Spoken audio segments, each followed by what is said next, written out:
Happy New Year! Happy New Year, Mudra. Year. It's gonna be 2018 na. Oh my gulay. Ready ka na? Hindi pa. At dahil mag-New Year, let's make a quick Tagalog WOTD. At dahil mag-New Year, ang ating Tagalog word of the day ay something round para sa Filipino New Year's Eve tradition. Something round, something big, something hard. What is that? Buko. Buko. Buko. Buko is Yang coconut.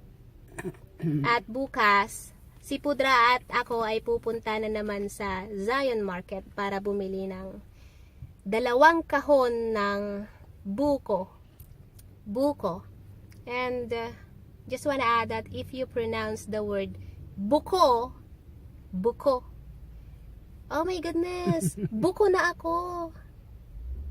Buko na ako. What's buko means? What's buko Busted. means? Busted. Mhm. Buko na kita.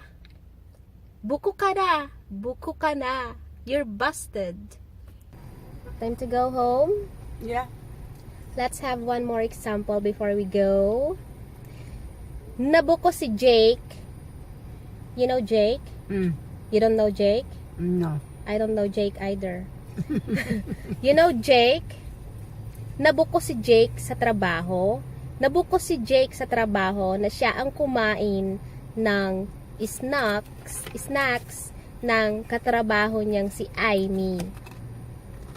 Mm. Nabuko si Jake sa trabaho na siya ang kumain ng snacks ng katrabaho niyang si Amy. Nabuko siya. Mm. So he got fired. You know that, Mama? Nako. Kawawa. Yeah, kawawa naman si Jake. Yan ang ating example. Buko. Buko. Buko. So, ayan lang. Time to go home. Gutom na kami. Let's go, Mudra. Mm. Who's you sleepy? Hey.